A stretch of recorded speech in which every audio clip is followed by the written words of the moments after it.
নমস্কার বন্ধুরা, ওয়েলকাম সবাইকে শুভ স্পোর্টস নিউজ চ্যানেলে। তো বন্ধুরা, শনিবার রাতেই কিন্তু প্রকাশিত হয়ে গেল সিএফএল বা কলকাতা লিগের সূচি। তো সেই নিয়ে আলোচনা করব। এছাড়া ডার্বি ম্যাচ কবে হতে চলেছে সেটাও নিয়ে কিন্তু আলোচনা করব এই ভিডিওতে। তাই পুরো ভিডিওটি কিন্তু দেখার অনুরোধ রইল। তো বন্ধুরা, প্রথমেই যদি আমরা কলকাতা লিগ নিয়ে কথা বলি, তো কলকাতা লিগের কিন্তু সূচি আমাদের সামনে চলে এসেছে। তো কলকাতা লিগ শুরু হয়ে যাবে 25শে জুন অর্থাৎ মঙ্গলবার থেকে। প্রথম ম্যাচেই কিন্তু খেলতে নামছে মোহামেডান এসসি ওয়ারির বিরুদ্ধে কিশোর ভারতী স্টেডিয়ামে।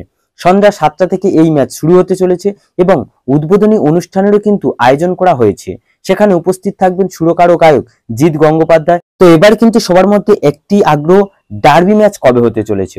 তো সেই কথায় যদি আসি, তো ডার্বি ম্যাচ কিন্তু 13ই জুলাই হতে চলেছে।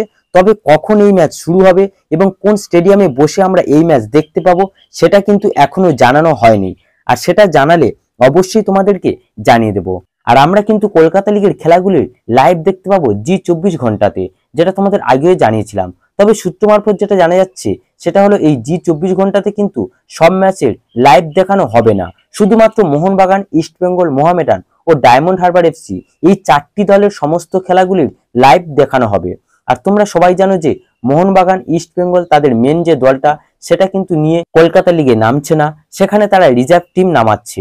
আর মোহামেডান কি করবে, তারা আদৌ কি তাদের মেন টিমের প্লেয়ারদের সিএফএল এ খেলাবে নাকি ইস্টবেঙ্গল, মোহনবাগানের মতো রিজার্ভ দল খেলাবে, তা কিন্তু এখনো কোনো ভালো সোর্স থেকে জানা যায়নি। তবে যতদূর সম্ভব তারাও কিন্তু তাদের রিজার্ভ টিমই হয়তো খেলাবে।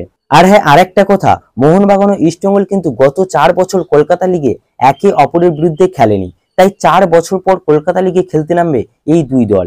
এছাড়া গতবার কিন্তু একটা ম্যাচ ফিক্সিং কাণ্ডে নাম জড়িয়েছিল দুটি দলের। সে দুটি দল হলো ওয়ারি এবং টালিগঞ্জ।